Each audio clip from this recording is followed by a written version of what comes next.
Olá, tudo bem? Sejam bem-vindos ao nosso curso técnico profissional Análise e Desenvolvimento de Sistema. Aqui é o professor Sidney. Nosso curso Sistema é Ciência da Computação. Tá ok? Então vamos de aula, vamos relembrar aqui algumas coisas que a gente passou da aula anterior e dar continuidade aonde a gente parou, né? A gente parou aqui com sobrando ainda uma parte desse conteúdo aqui de como o computador executa um programa, tá bem? Então a gente viu na aula, né, anterior, que depois a gente teve prova, né? Então uma aula anterior da prova de como o computador executa o programa, né? Então a gente viu o exemplo lá de Maria, né? Seu primeiro computador. A gente viu o que é armazenamento do computador, né? E se a gente consegue gerenciar esse armazenamento. A gente conceituou ali sobre a questão do armazenamento.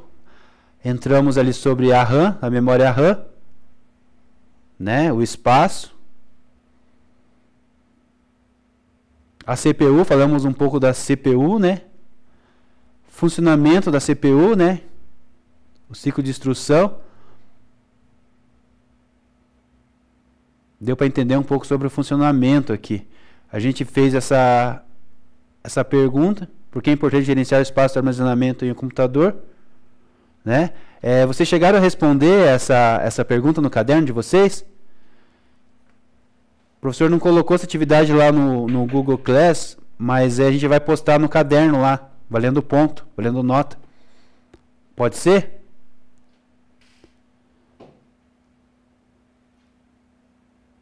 A gente parou mais ou menos nesse ponto aí.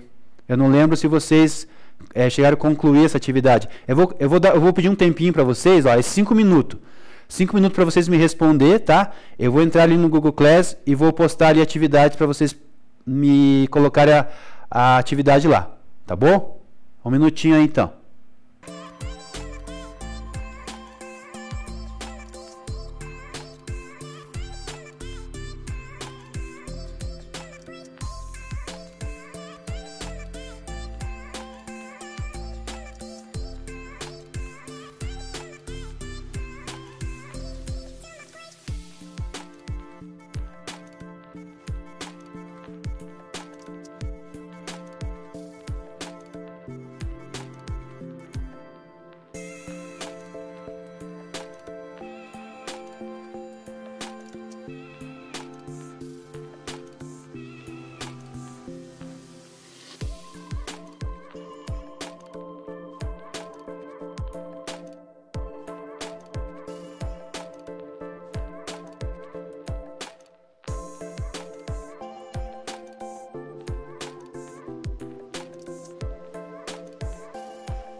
Olá, turma, voltando aqui então.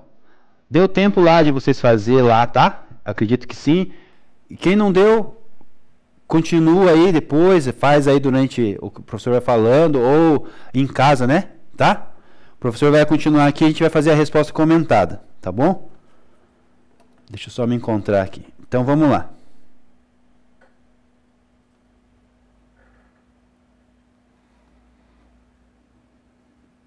Então, por que é importante gerenciar o espaço, né? A gente tinha parado exatamente nesse ponto na aula anterior. Então, gerenciar o espaço de armazenamento do computador é importante por várias razões. Em primeiro lugar, o computador com muito pouco espaço de armazenamento disponível, ele pode funcionar mais lento, né? E pois ele tem menos espaço para mover e gerenciar arquivos. Isso pode levar a um desempenho mais lento, até mesmo travamento do sistema, né? Isso em questão, nós temos dois tipos de memória, né? A memória do HD e a memória RAM, né? Então as duas memórias ali, elas acabam prejudicando o desempenho do computador, né? Porém, o HD, ele acaba prejudicando mais, né? O HD do modelo de disco, né? Então, assim, por isso que o pessoal está optando para usar mais o sistema SSD, né? Que é o sistema de flash, né? Que ele é muito mais rápido, é o sistema do famoso pendrive, né? Então, assim, o sistema fica muito mais rápido, o modo dele guardar as informações, dele organizar essas informações é muito mais prático, né? Ele não precisa rodar que nem no disco, rodar o disco inteiro procurando o endereço, né? No SSD ele já vai exatamente nas casinhas, nos lugares do endereço já direto, né? Então ele ganha muito mais eficiência, né, na resposta, tá? Então a resposta aqui comentada do professor sobre a pergunta anterior, né? A pergunta aqui mais uma vez para vocês: por que é importante gerenciar espaço e armazenamento do computador? Por causa disso, para não deixar ele lento. Às vezes você não consegue usar ele, fica travando e acaba às vezes não conseguindo usar para nada, né, esse computador mais, porque você acha que ele já está obsoleto ou alguma coisa assim, já quer comprar um novo. E não, é a tua culpa de gerenciamento, né? O professor sempre costuma dizer que o computador é igual a nossa casa, né? Você vai usando a tua casa, vai usando louça, vai deixando na pia, vai usando roupa, vai colocando no cesto, vai caindo sujeira no chão ali, do pão, farelo do pão, essas coisas, e você não limpa a casa. Fica lá, deixa a casa daquele jeito. Vai chegar uma época aí imagine você, começou isso em janeiro. Agora nós estamos já terminando quase o ano, né? Chega agora nessa fase, você ainda não limpou a tua casa. Imagine como que vai estar a tua sobrevivência dentro da tua casa, né? Então eu trago esse exemplo para o computador. A gente tem que gerenciar assim ele, tem que fazer suas limpezas assim, as suas atualizações, para a gente conseguir ter essa harmonia dentro do, né? Usando o computador. Tá? Vamos lá então. O professor vai passar um vídeo falando sobre aqui o funcionamento aqui da RAM, tá bom? Vai lá de vídeo. Então a gente tem aqui nosso programa, que ele está armazenado na memória não volátil, e a gente passa pelos barramentos do computador e manda para memória RAM, para ser executado em seguida. Só que, para que serve esse novo tipo de memória? Por que a gente tem a memória RAM? Para a gente entender essa situação, vamos fazer aqui uma pequena analogia. Digamos que a gente tem uma cozinha, essa cozinha tem uma bancada. E ela também tem uma grande despensa que consegue armazenar vários tipos de comida. Aí, nessa cozinha, você tá lá, uma pessoa que cozinha, é o chefe da cozinha. E para fazer uma receita, você tem que ir lá, pegar comidas na despensa e trazer para a bancada. Você vai distribuir na bancada e é lá que você vai, fatia, corta a maçã, quebra o ovo, você faz todas as coisas que precisa naquela receita, tudo em cima da bancada. Aí se você foi e viu que precisa de mais ingredientes, você precisa ir, voltar na despensa, pegar o ingrediente que falta e voltar para a bancada. Só que essa bancada ela não tem um tamanho infinito. Então se você vê que ela lotou e não cabe mais nada, você precisa tirar alguma coisa lá da bancada e devolver para a despensa. Para aí só depois você continuar a receita que você está fazendo. Então, só nessa analogia, a gente vê que a gente precisa da bancada para fazer as receitas. E se a gente tem uma bancada grande, a gente consegue fazer várias receitas ao mesmo tempo, porque vai caber mais ingredientes lá. E se a gente tem uma bancada bem pequena, a gente precisa fazer várias viagens da bancada até a despensa para conseguir continuar fazendo os ingredientes, porque sempre vai faltar espaço lá, então você vai ter que devolver ingrediente. Dessa forma, a gente também tem a despensa, que é um lugar que armazena várias quantidades de comida para vários dias, só que a gente não consegue fazer nenhuma receita lá dentro. Nessa analogia, a despensa é o disco rígido do SSD e a bancada é a memória RAM. E como que isso funciona? Então, como a bancada é o lugar que a gente está lá guardando as receitas que a gente está fazendo, é na RAM que a gente guarda os dados que o computador está lendo, modificando constantemente naquele momento. Por isso que, então, ela guarda os dados que a gente está trabalhando, por isso que ela também é chamada de memória de trabalho. Então, da mesma forma que a bancada é a RAM, o tamanho da bancada é a capacidade de armazenamento da RAM. Então, se a gente tem, em vez de uma memória de 4 GB, a gente tem uma memória de 16 GB, significa que a gente vai conseguir executar vários programas ao mesmo tempo. A gente vai, por exemplo, conseguir abrir várias abas do Chrome sem travar o computador. A gente vai conseguir, por exemplo, se a gente tem um jogo que tem um mapa bem detalhado, um mapa muito grande, então a gente tem uma memória RAM com mais capacidade, significa que a gente vai conseguir guardar a mais quantidade daquele mapa. A gente vai conseguir guardar uma maior informação daquele mapa sem ter que ir e voltar para pegar informação no HD porque não coube mais nada lá dentro. E da mesma forma, se a gente tem um disco com grande capacidade de armazenamento, significa que a gente pode armazenar vários aplicativos, a gente pode armazenar várias fotos, vários programas que são as nossas receitas, são os nossos ingredientes para mandar para o computador executar. Mesmo assim, como uma bancada que a gente está lá fazendo as receitas, depois que a gente termina de fazer a receita, a gente não precisa ir limpar a bancada, guardar todos os ingredientes. Dessa mesma forma, se a gente está trabalhando com a RAM e precisa desligar o computador, todos os dados que estão lá dentro são apagados. Então, por isso que esse tipo de memória, em contraposição com o HD SSD, esse tipo de memória é chamada de memória volátil. Ou seja, quando o computador é desligado, os dados são apagados. Então, é por isso que a gente precisa dessas duas memórias. A gente precisa do HD para guardar os dados que a gente precisa ao longo dos dias, depois que o computador desliga, e precisa da memória RAM para guardar os dados que a gente está trabalhando no momento. Além disso, uma memória RAM física, ela tem mais ou menos essa carinha, um conjunto de chips, um do lado do outro. Só que você pode abstrair isso e imaginar que, na verdade, a memória RAM é só uma tabela com índices, onde cada índice significa o armazenamento de um byte. Então, no índice 0 está armazenando o byte tal, no índice 1 está armazenando o byte tal.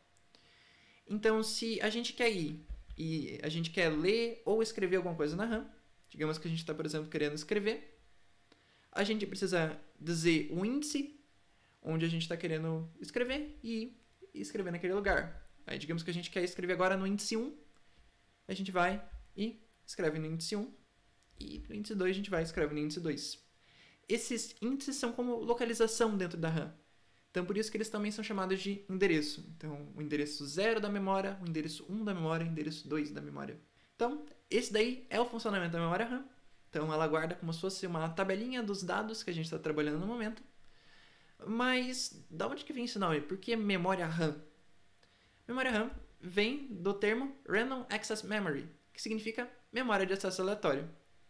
Isso vem porque você acessar qualquer posição na memória vai ter sempre o mesmo custo, vai demorar sempre a mesma quantidade de tempo.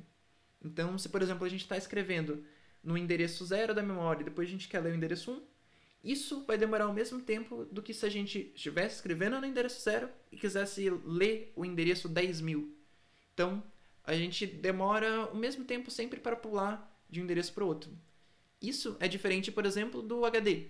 O HD a gente tem aquela agulha que, se a gente está escrevendo no endereço 0, a gente precisa percorrer com a agulha fisicamente até o endereço 10.000 para conseguir ler. Então, é daí que vem o nome da memória RAM. Isso ela perdeu um pouco a exclusividade quando a gente está trabalhando agora com o SSD, que é basicamente também de acesso aleatório.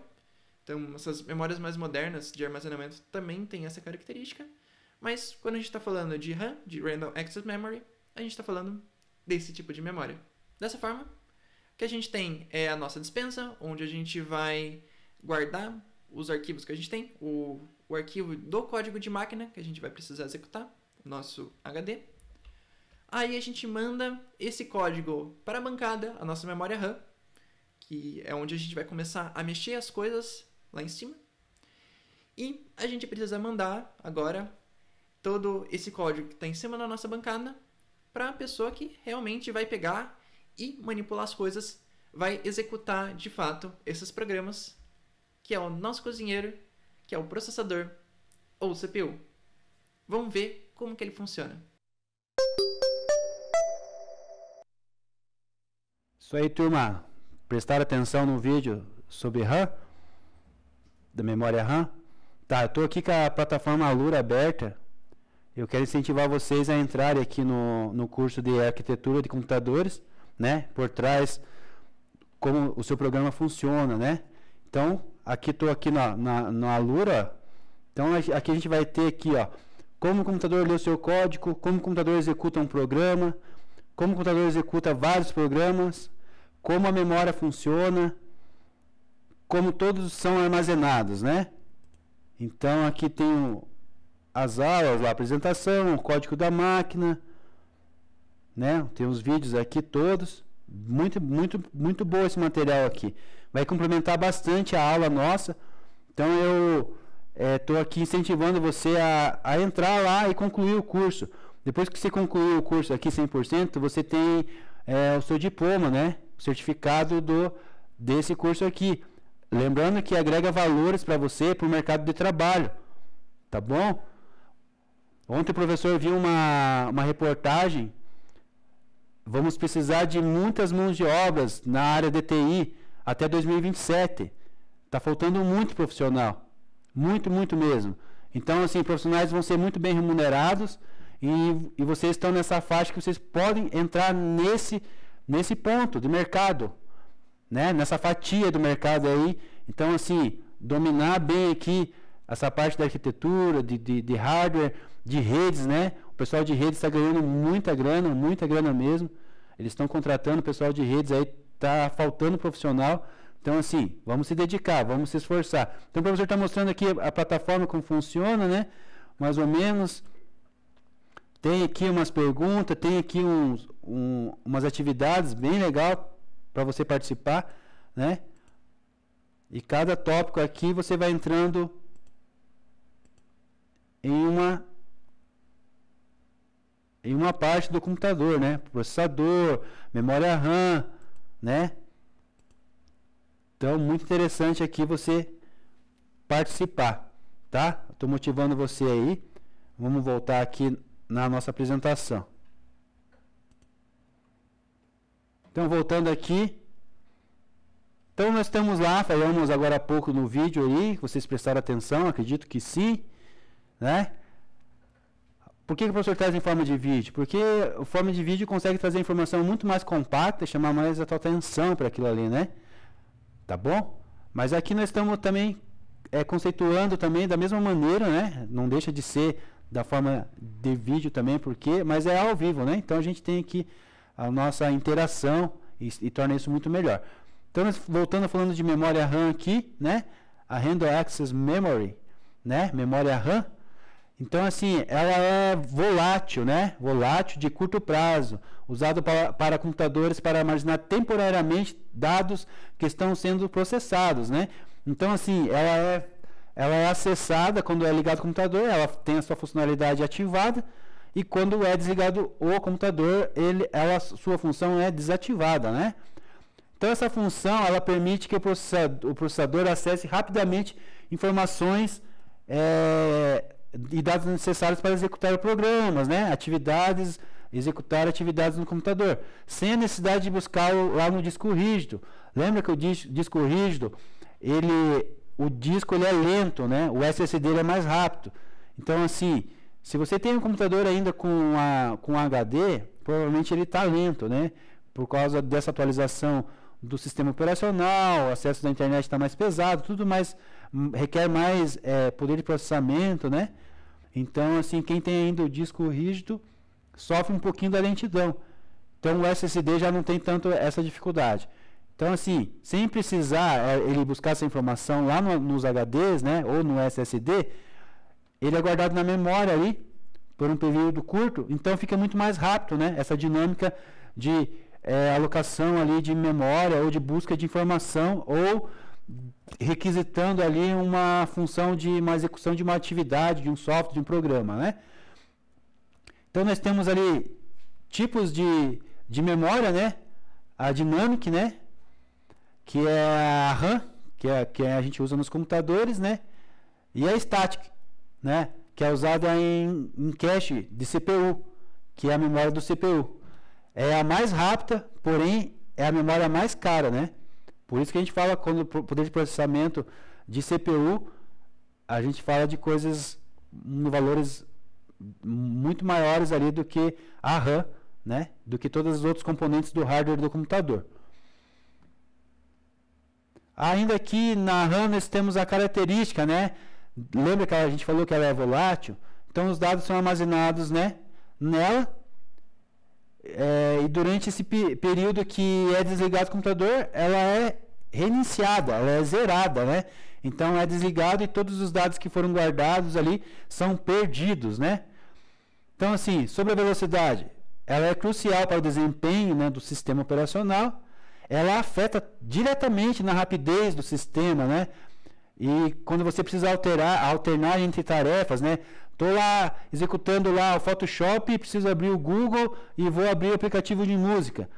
Nessas execuções de tarefa, normalmente você perde velocidade, né? Se você não tiver um bom desempenho de memória, né? Então a capacidade dela é medida em gigabytes, né? Quanto maior a RAM, mais programas e dados elas podem ser processadas simultaneamente, né? Lembra que o professor falou? A gente precisa hoje, a gente tem mania. A minha tela aqui mesmo no computador está aberta. Um monte de navegador, programa, PowerPoint, né?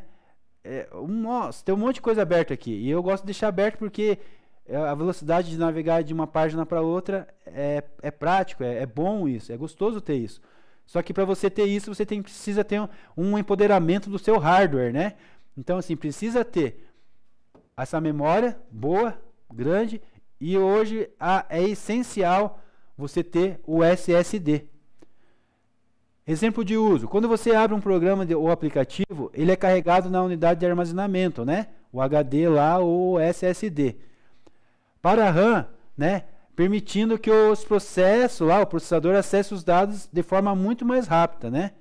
Então, esse é o exemplo ali da memória RAM. Então, aqui falando lá, o professor já mostrou para vocês sobre o curso. Entre lá então, né? Façam esse curso, concluam lá a extra classe, essa parte da Alura, tá? Se alguém tiver dificuldade de estar entrando lá ou tiver com o seu login bloqueado, alguma coisa assim, entre em contato com o professor faz a solicitação para desbloquear para vocês. E aproveite lá essa plataforma, tá bom? Lá vocês vão ver sobre, funcionamento do processador, executando o código, né?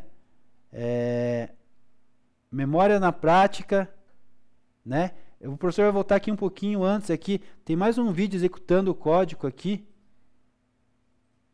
Eu vou soltar para vocês verem como que funciona ali a parte interna ali do computador, para vocês terem mais um respaldo aí, mais um conhecimento, aumentar o nível de conhecimento de vocês, tá bom? Vai lá, o vídeo. Um processador é um componente que é repleto de circuitos e fios, e a gente tem eletricidade passando de um lado para o outro a todo momento. Então, porque a gente tem esse monte de eletricidade, a gente precisa de algum jeito ter certeza de que as coisas estão acontecendo de forma ordenada e as coisas estão indo no momento que elas têm que acontecer. Do mesmo jeito que a gente tem uma linha de montagem de carro, que ela declara uma ordem que as operações têm que ser feitas e cada componente faz aquela operação específica na hora certa, a gente precisa executar as instruções de uma forma bem organizada. Dessa forma, todas as instruções do computador, elas são executadas na mesma sequência de passos, sempre na mesma sequência cíclica para executar essas instruções.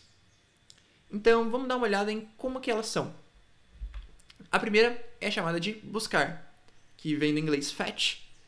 É nessa ação, nessa fase, que o processador vai ir, olhar para a memória RAM, que é composta de instruções e dados, e vai buscar a instrução que ele tem que executar. Então ele vai lá, por exemplo, na posição 0 da memória, e vai guardar essa instrução no registrador que guarda a instrução atual. Então, por exemplo, a gente vai guardar a instrução pega 3 no registrador de instrução. Só que, como que o processador ele sabe qual instrução ele tem que buscar naquele momento, nessa fase? Isso porque ele tem um outro registrador especial, que é o contador. É ele que vai armazenar a posição na memória da instrução atual. Então, ele, por exemplo, o contador vale 0, a gente significa que a gente tem que buscar a instrução na posição 0 da memória.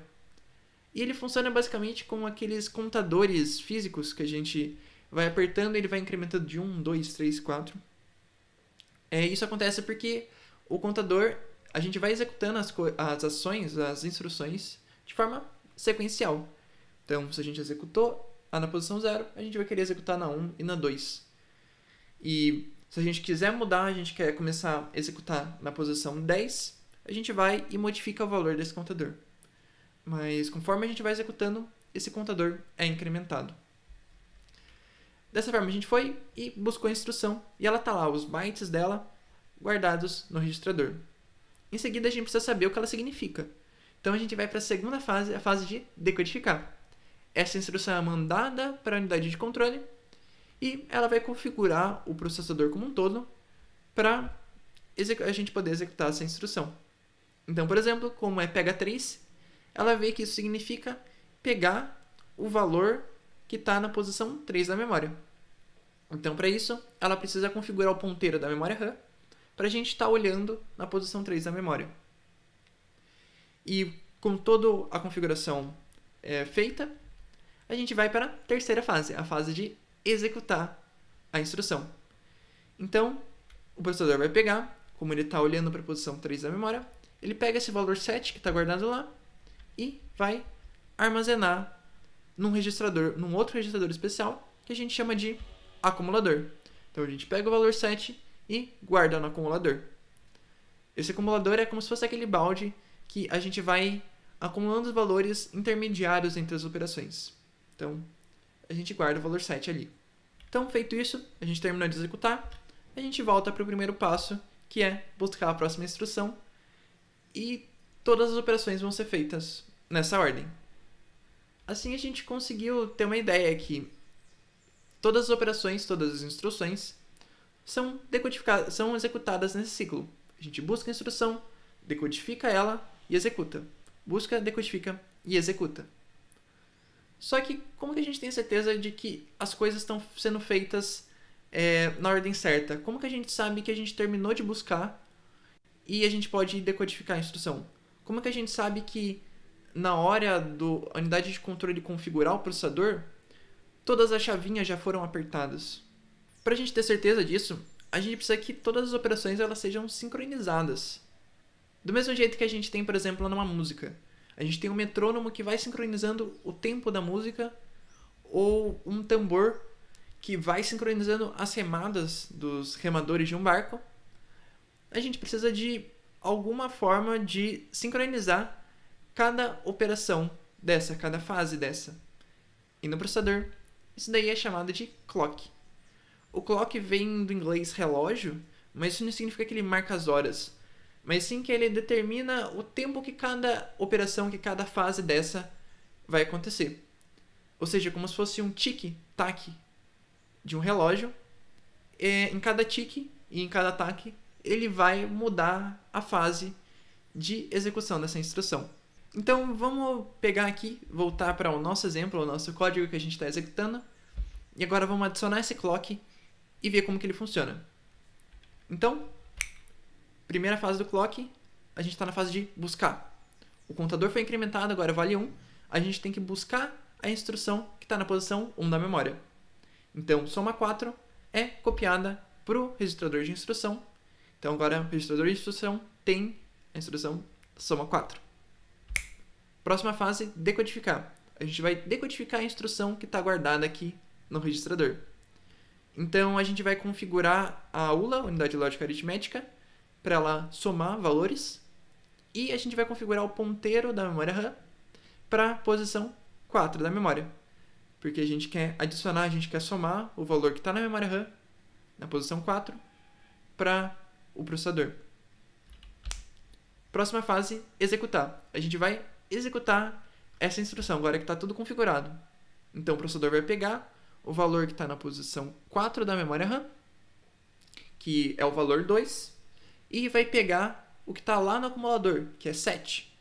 Então, a gente vai mandar isso para a ULA vai somar, 2 mais 7 é 9, e esse 9 ele vai guardar de volta lá no acumulador, e a gente vai estar com o valor 9 guardado. E, passando para a próxima instrução, a gente agora está na fase de buscar. A gente vai buscar a instrução que está na posição 2 da memória, porque o contador foi incrementado.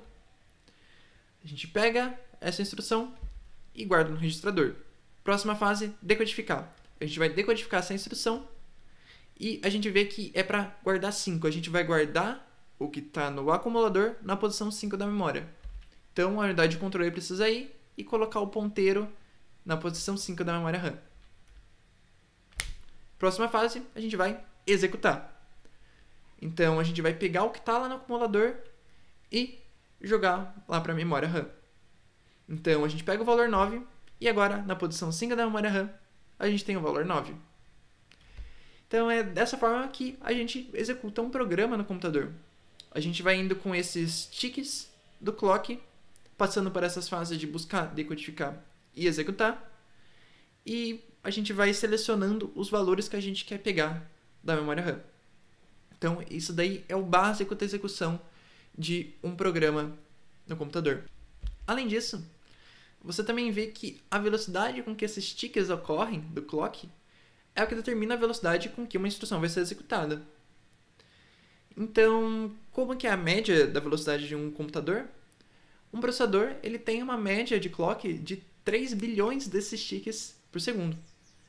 Que isso equivale, em termos, a aproximadamente 3 GHz. Então, se você já viu essa especificação do seu processador, algo nessa forma de GHz, então significa, se você viu 3 GHz, significa 3 bilhões de ticks por segundo.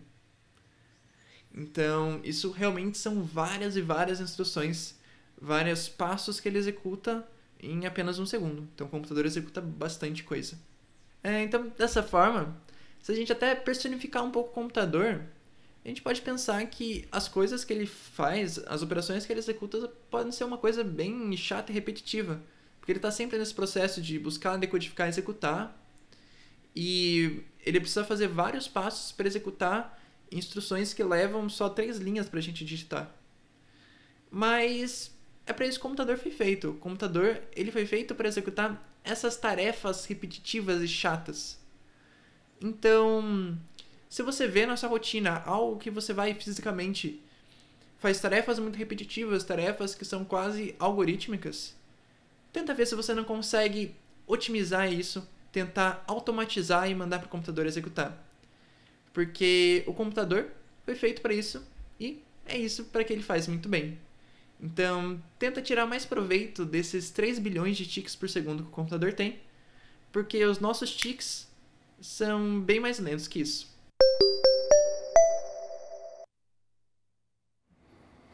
E aí, turma, voltando aqui, quem consegue fazer o tique mais rápido que o computador aí? 3 milhões, 3 GHz. É muito rápido, né? O computador consegue executar isso. E quem ali conhece um pouco daquela linguagem que ele passou no final do vídeo ali? Uma função ali. Vocês viram?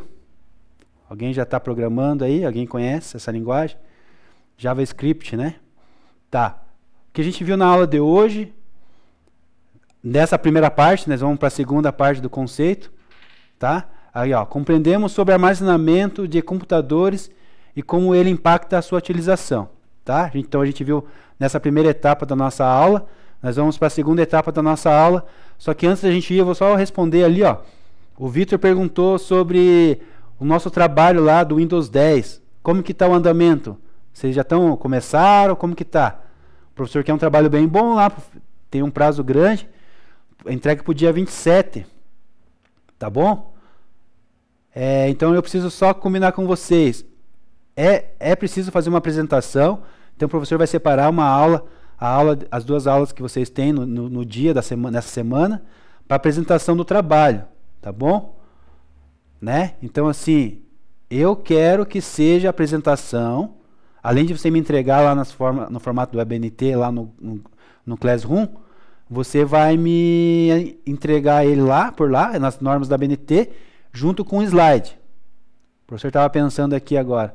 É importante você ter um slide como uma ferramenta para te auxiliar ali na tua apresentação. Tá bom?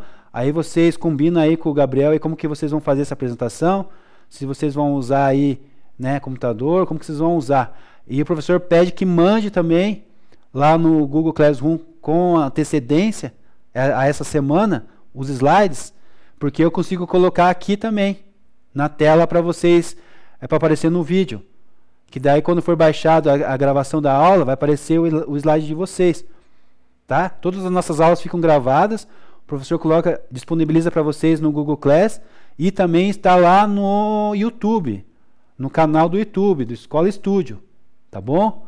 Então vocês conseguem assistir as aulas todas pelo YouTube. Tá bom? Segue lá, assistam, participem, tá? Fiquem à vontade. Então vamos continuar aqui nessa aula aqui, nesse conceito aqui da primeira etapa a gente terminou. A gente vai para a segunda etapa agora, né? Novo conteúdo aqui. Um minutinho de vocês, o professor já volta.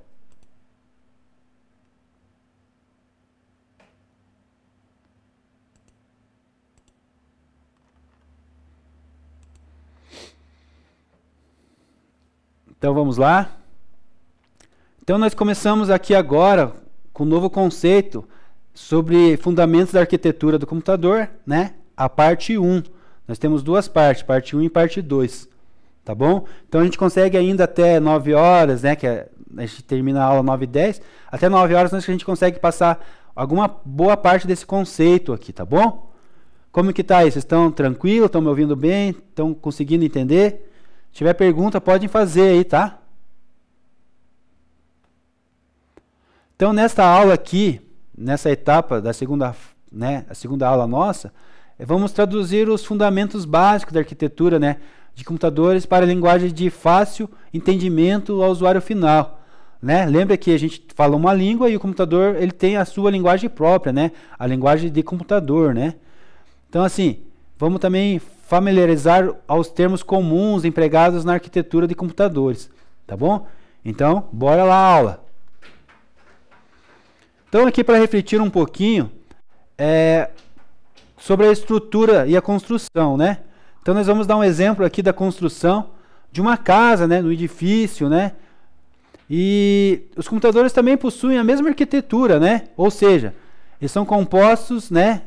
Com os componentes minimamente possuirão esses recursos parecidos com a construção dos computadores, né? Então é bem parecido a construção lá do edifício com o do computador. Tem as mesmas bases, né, de construção, né, de arquitetura. Por isso que a gente chama de arquitetura. Então lá, mais uma atividade aí para vocês. Eu vou postar daqui a pouco ali no Google Class também, né? Então, 3 minutinhos aí para a gente responder essas perguntas. O que significa arquitetura? Qual é a função da palavra arquitetura em termos, né? Como arquitetura de armazenamento de dados, arquitetura de redes, arquitetura de argumentos. E o que o termo arquitetura de computadores remete. Então lá, 3 minutinhos aí para você, tá? O professor está cronometrando aqui.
Olá, turma, voltando aqui. Os 3 minutos lá, o professor já deu para vocês. Vou dar mais ainda uns minutinhos, porque eu acabei de colocar lá na plataforma do Google, tá? Então pode responder por lá, da mesma maneira que como foi respondido anterior.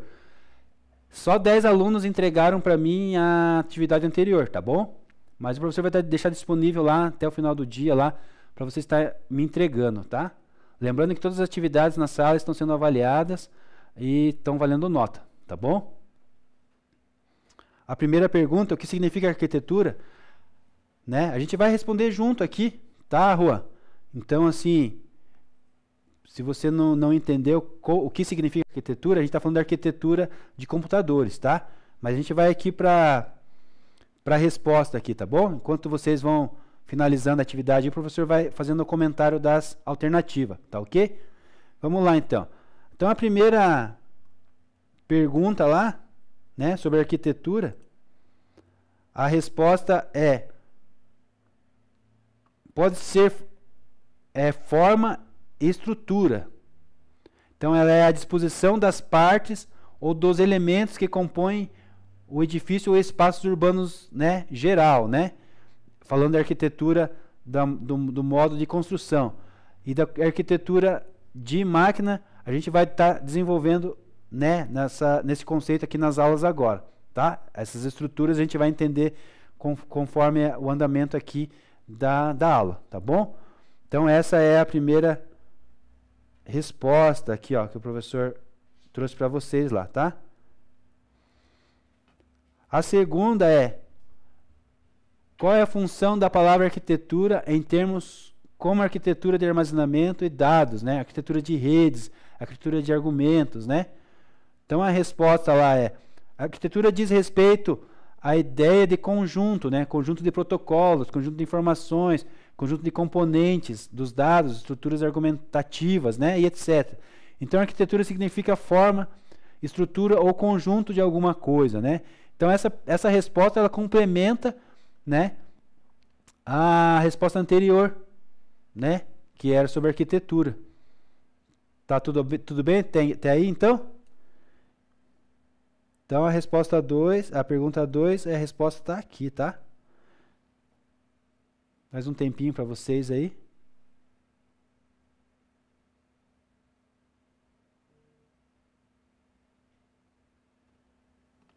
Qualquer coisa vocês me avisem aí, que quiserem voltar para ver, mas vai estar disponível para vocês lá depois a aula, tá bom? E a resposta 3, o que em termos de arquitetura de computador remete, né? O que ela remete? Um conjunto de dispositivos e atributos que compõem um sistema, né? Então aqui, complementando ainda lá a primeira pergunta de arquitetura, né? Então ela é um conjunto de dispositivos, né, e atributos que compõem um sistema, né? Então para esse sistema funcionar, existe um conjunto de dispositivos, né, necessários ali para a construção. Tá bom? Só você pensar no teu computador lá, o que ele tem, né? Computador normal, né? O computador pessoal, o PC, né? A máquina, o CPU. Tem o CPU, o gabinete, tem a placa-mãe, tem as memórias, as RAM, tem o CPU, né? O processador, tem os componentes lá, os periféricos, né? A fonte, o cooler lá, né? O que gera refrigeração do sistema, e daí você vai ligando as coisas, né? Todas conectadas, esse conjunto de dispositivos, né? Depois a parte do hardware ainda, só que a parte externa ali, né? Mouse, teclado, as caixinhas de som, os monitor, né? Então tudo fazem parte da estrutura dos computadores, tá bom? Então vamos continuar aqui de aula, a gente tem mais ainda uns minutinhos. Então aqui está, ó, a arquitetura do sistema, né? Então, o estudo de arquitetura de computadores refere-se ao estudo dos atributos de um sistema, né, que tem um impacto direto sobre a execução lógica de um programa, certo? Então, assim, tais atributos podem ser um conjunto de instruções, números de bits usados para representar dados, mecanismo de entrada e saída, né, e técnicas de endereçamento. Parte das ideias simples da definição de corredores, colunas, níveis, posições, adotando endereços para armazenamento das informações, né? O exemplo aqui no HD, né? Então faz toda essa busca, essa procura dentro do HD, né? Então assim, toda essa estrutura aqui, né, de atributos, conjunto de instruções que são executados dentro dessa arquitetura, né? Então isso que seria a arquitetura do computador, né? É o estudo da arquitetura dos computadores, se refere a os atributos, né, de um sistema. Arquitetura do sistema, vamos lá. A arquitetura de um sistema do computador estabelece um modelo de organização e funcionamento de um sistema de processamento, com todas as suas partes divididas em seções, interagindo entre si. Perdão.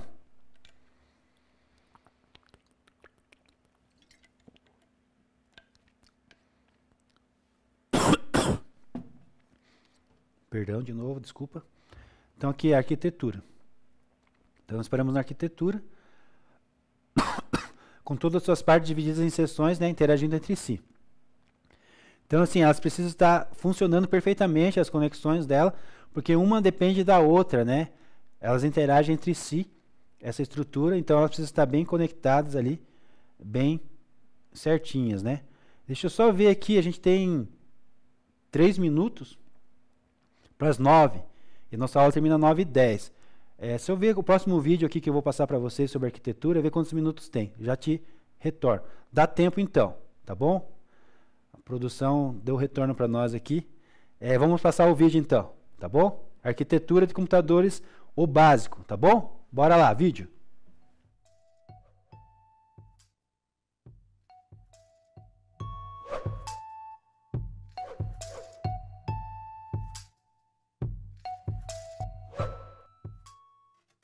Olá, vamos aprender? Nesta aula, você vai conhecer conceitos da arquitetura de computação. Além disso, vamos recordar alguns pontos que você já viu em sala de aula.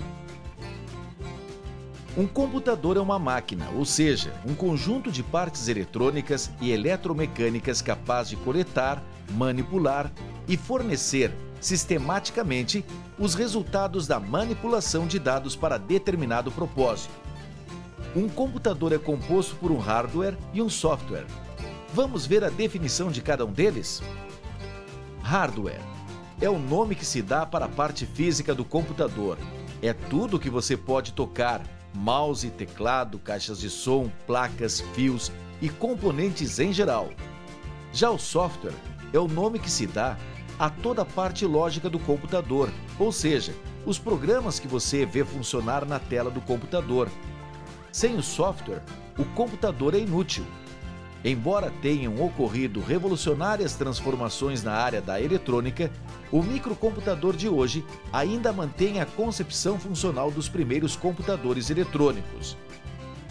A arquitetura de computadores é um estudo fundamental quando se trata de sistemas de computação, pois ela estabelece a estrutura, organização e funcionamento do processamento dos dados inseridos ou requeridos. Basicamente, tudo gira em torno do processador.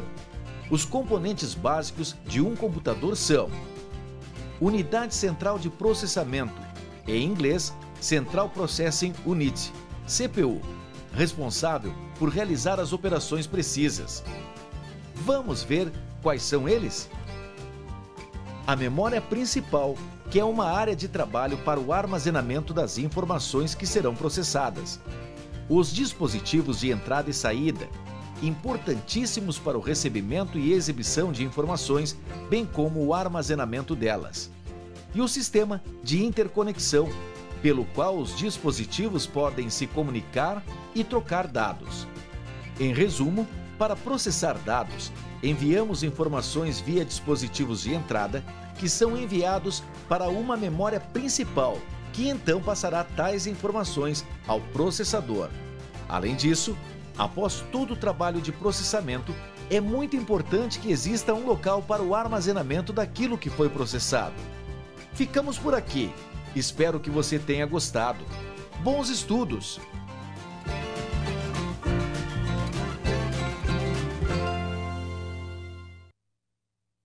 Então é isso aí, turma.